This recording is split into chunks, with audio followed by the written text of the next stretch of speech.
Hello दोस्तों, स्वागत है आप सभी का। आज हम देखने वाले हैं भारतीय संविधान के 50 बहुत ही इंपॉर्टेंट क्वेश्चंस, जो कि किसी भी कम्पिटिटिव एग्जाम्स के लिए बहुत ही ज़्यादा इंपॉर्टेंट क्वेश्चन है। चाहे आप स्टेट पीसीएस का एग्ज़ाम दे रहे हो, चाहे एसएससी का कोई एग्ज़ाम दे रहे हो, या फिर कोई भी रेलवे एग्ज़ाम दे रहे हो, तो ये सारे क्वेश्चंस बहुत ही ज़्यादा इंपॉर्टेंट हैं। ध्यान रखिए, ये बार बार क्वेश्चंस पूछे गए हैं, बहुत ही रिपीटेड क्वेश्चंस हैं जो कि बार बार पूछे गए हैं, तो इसलिए इस सारे क्वेश्चंस को आप ज़रूर देख लें। तो आइए स्टार्ट करते हैं। और हमारा जो पहला क्वेश्चन है वो है कि संविधान सभा के स्थायी अध्यक्ष कौन थे। तो ध्यान रखिए, भारतीय संविधान सभा के जो स्थायी अध्यक्ष थे वो डॉक्टर राजेंद्र प्रसाद जी थे। आप इससे ध्यान रखिए कि भारतीय संविधान के स्थायी अध्यक्ष कौन थे, डॉक्टर राजेंद्र प्रसाद जी थे। स्वतंत्र भारत के दूसरा क्वेश्चन जो है हमारा, स्वतंत्र भारत के पहले भारतीय गवर्नर जनरल कौन थे। तो ध्यान रखिए, स्वतंत्र भारत के पहले भारतीय गवर्नर जनरल कौन थे, चक्रवर्ती राजगोपालाचारी थे। चक्रवर्ती राजगोपालाचारी भारत के पहले भारतीय गवर्नर जनरल, स्वतंत्र भारत के पहले भारतीय गवर्नर जनरल थे। अगला क्वेश्चन है हमारा, संविधान के किस अनुच्छेद के द्वारा राष्ट्रपति को सर्वोच्च न्यायालय से परामर्श मांगने का अधिकार है। तो राष्ट्रपति को सर्वोच्च न्यायालय से परामर्श मांगने का अधिकार अनुच्छेद 143 के तहत दिया गया। तो ध्यान रखिए, 143 के तहत राष्ट्रपति सर्वोच्च न्यायालय से परामर्श मांग सकते हैं। अगले क्वेश्चन को हम देखते हैं कि लोकसभा के कम से कम कितने सत्र बुलाए जाते हैं। तो ध्यान रखिए, लोकसभा के कम से कम 3 सत्र बुलाए जाने चाहिए।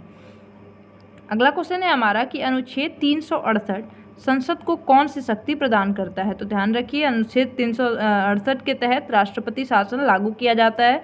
तो किसी भी राज्यों में अगर संविधान का पालन नहीं हो रहा है तो वहाँ पे राष्ट्रपति शासन लागू किया जा सकता है 368 के तहत। तो अनुच्छेद 368 जो है वो संसद को कौन सी शक्ति प्रदान करता है, तो राज्यों में राष्ट्रपति शासन लगाने की शक्ति।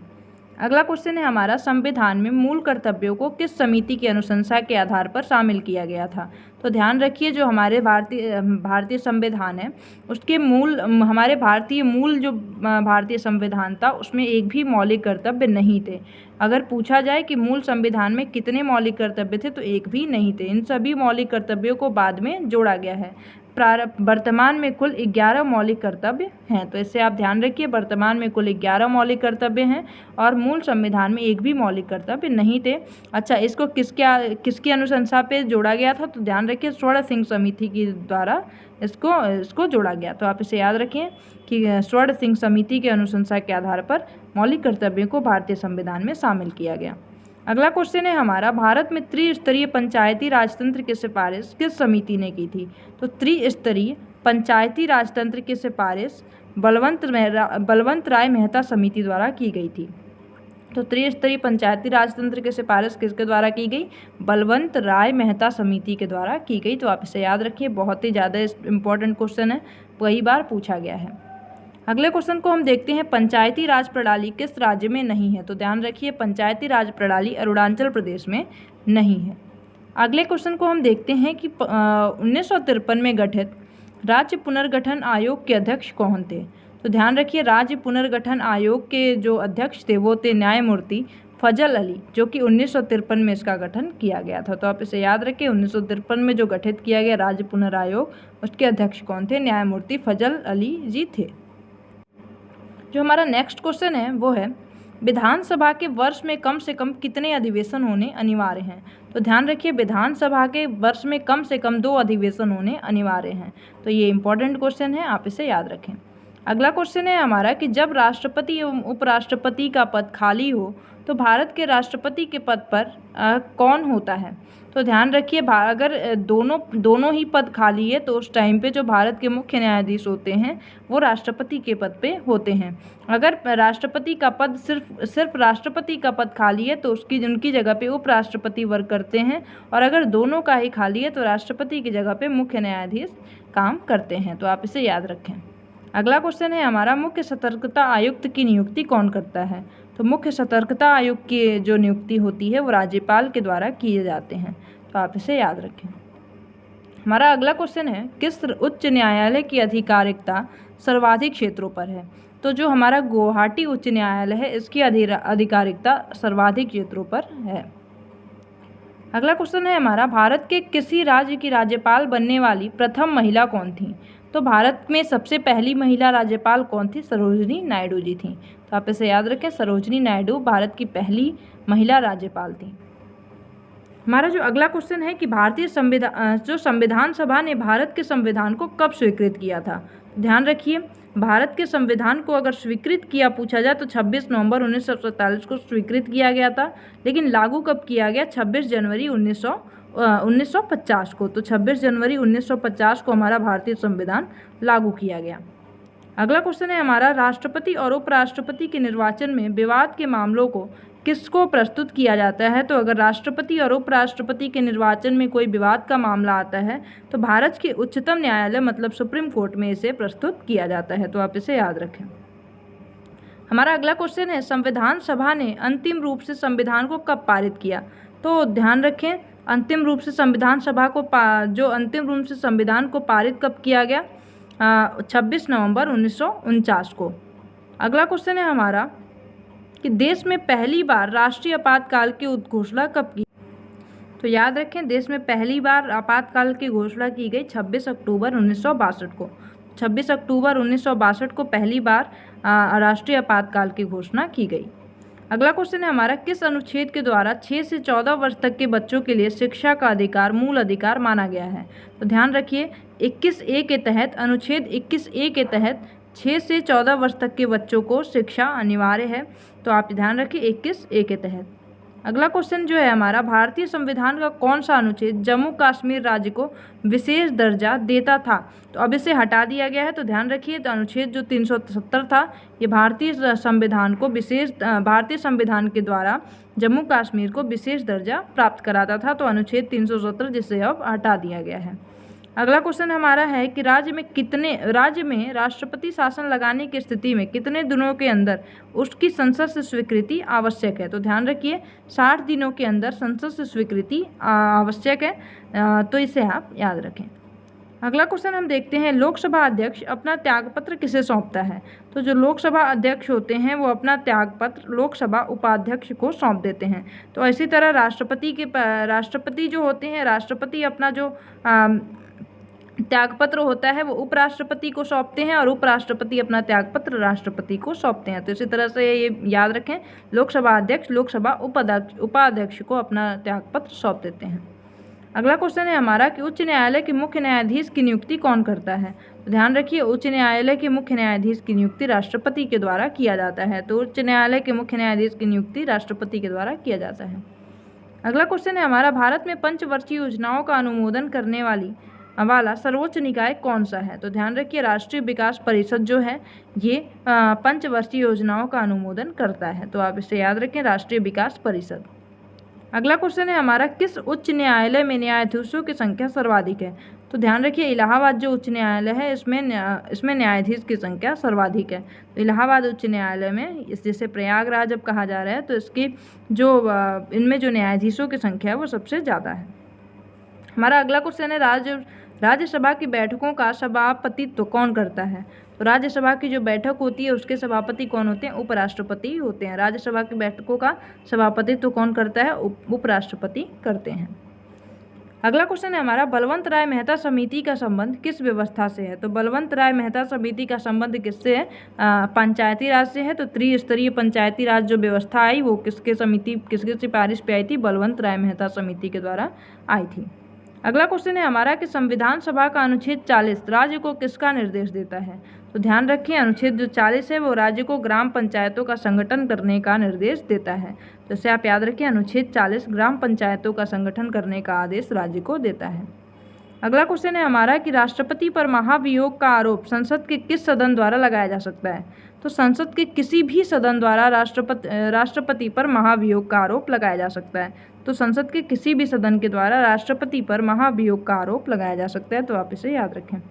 अगला क्वेश्चन है हमारा, किसी भी विधेयक को धन विधेयक होने का अंतिम निर्णय कौन देता है। तो किसी भी विधेयक को वो धन विधेयक है कि नहीं इसका अंतिम निर्णय कौन देता है, लोकसभा अध्यक्ष देते हैं। तो याद रखें, लोकसभा अध्यक्ष किसी भी धन विधेयक के होने का अंतिम निर्णय देते हैं। अगला हमारा क्वेश्चन है, उपराष्ट्रपति के निर्वाचक मंडल में कौन कौन शामिल होते हैं?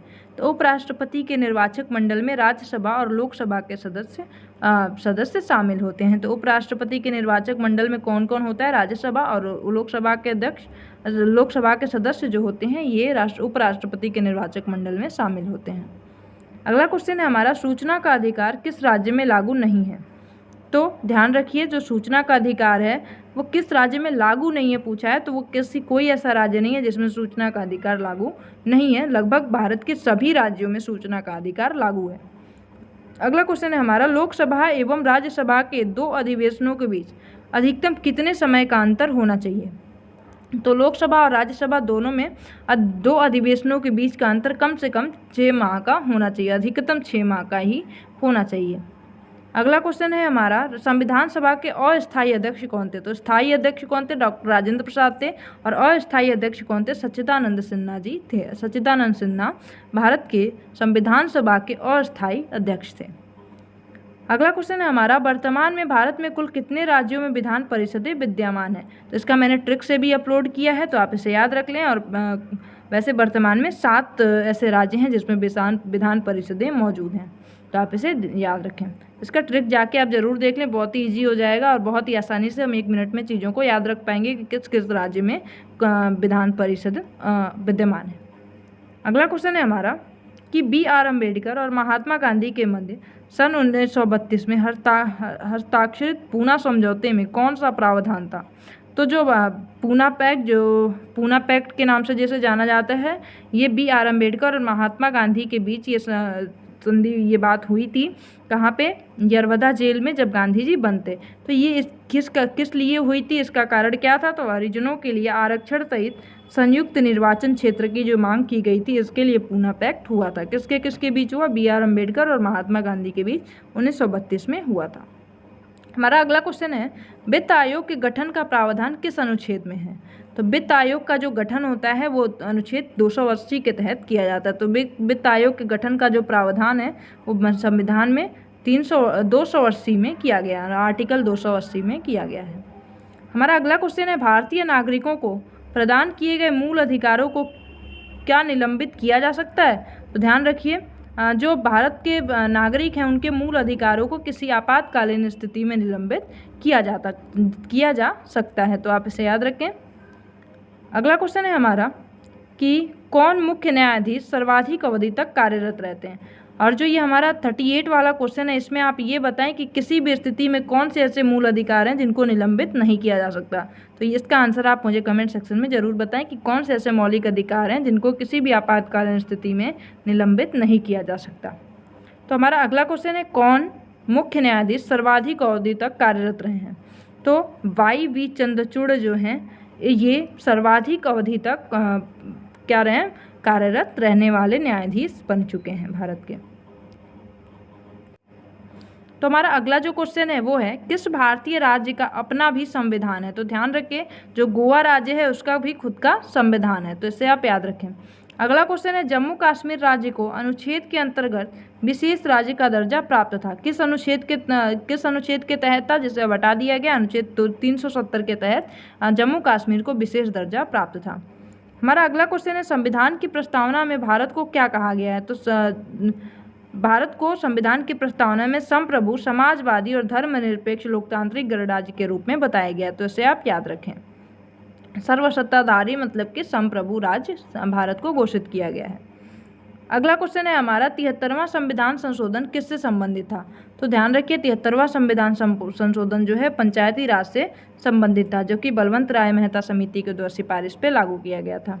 अगला क्वेश्चन है हमारा, राज्यपाल का मुख्य सलाहकार कौन होता है? तो राज्यपाल का मुख्य सलाहकार कौन होता है? उच्चतम न्यायालय के मुख्य न्यायमूर्ति होते हैं।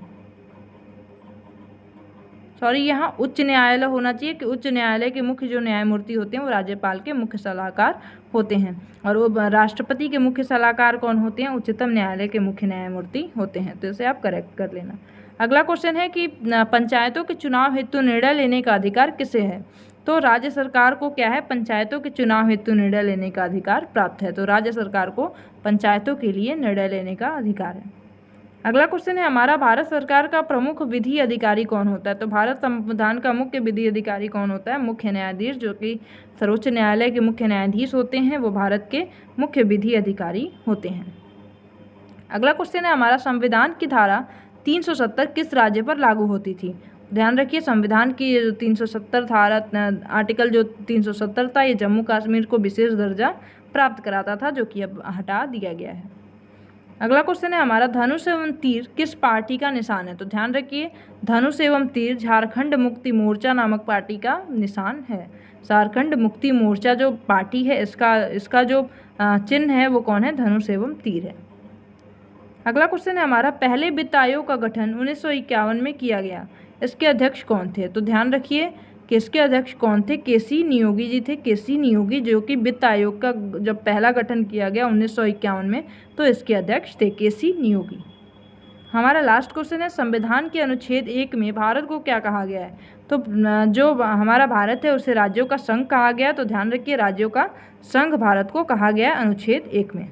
तो ये सारे क्वेश्चन बहुत ही ज़्यादा इंपॉर्टेंट हैं, इसे आप ज़रूर याद कर लें। और आपको वीडियो कैसी लगी आप ज़रूर मुझे कमेंट सेक्शन में बताएं, और अगर अच्छी लगी तो लाइक ज़रूर करें, और प्लीज़ चैनल को सब्सक्राइब जरूर कर लें। Thank you so much.